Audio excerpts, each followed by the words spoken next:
Yao, ce qui veut dire jeudi d'ailleurs. Il vous dit à un moment donné, mais t'es pas français, toi, t'es un bounty. Oui, c'est ça.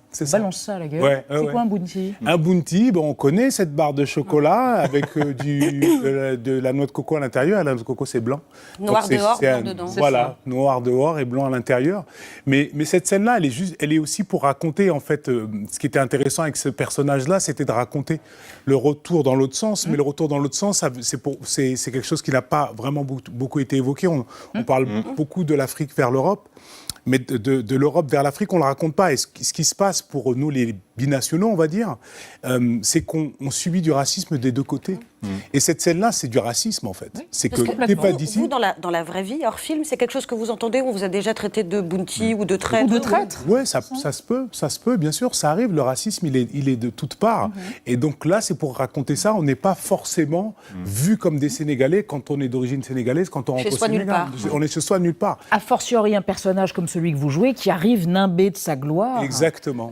Mais une gloire acquise à l'étranger, c'est-à-dire en France, ouais, en complètement. Donc, fils de tailleur, mais fils de tailleur. Mais fils de tailleur, voilà. Ouais. Mais ça, c'est, quand on le voit, c'est pas ça qu'on voit. Et vous avez entrepris un voyage initiatique avec votre père à 19 ans, hein, c'est bien ça? C'est ça. Et en quoi il a été fondateur de ce que vous êtes aujourd'hui? Ben, je pense que c'est un peu le voyage qu'on raconte sur Saïdou aujourd'hui. C'est peut-être, même si j'avais été au Sénégal auparavant, j'avais peut-être plus de maturité pour être conscient de tout ce que j'étais en train de traverser. Mais c'est surtout que j'ai passé énormément de temps avec mon père, seul.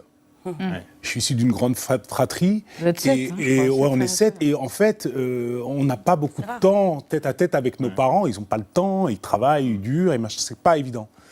Et là, c'était la première fois que j'avais du temps avec lui. Et c'est long. On s'ennuie, il n'y a pas d'autoradio.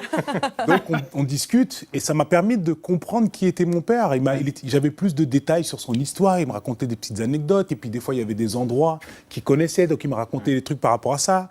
J'ai rencontré des potes à lui et je les entendais discuter, il me parlait, c'était différent. Donc j'avais beaucoup plus d'informations sur lui. Ça m'a permis de le comprendre sur son passé, de qui il était, de ce qu'il avait construit, donc de mieux le comprendre, quoi. Et puis avant lui aussi, il y a un personnage phénoménal dans le film, une sorte de bonzesse, une femme au crâne chauve, admirable, qui est totalement habitée par l'invisible et les forces de l'esprit, et qui vous dit « Non mais mon gars, ton accident de voiture, ce n'est pas juste un accident de voiture. » C'est ça, ouais. Vous embrassez ça, cette conviction que l'invisible est là et que le monde a des plis Oui, moi j'y crois à ça. C'est pour ça qu'un film comme ça me plaît et parce que en plus j'ai grandi dans ça.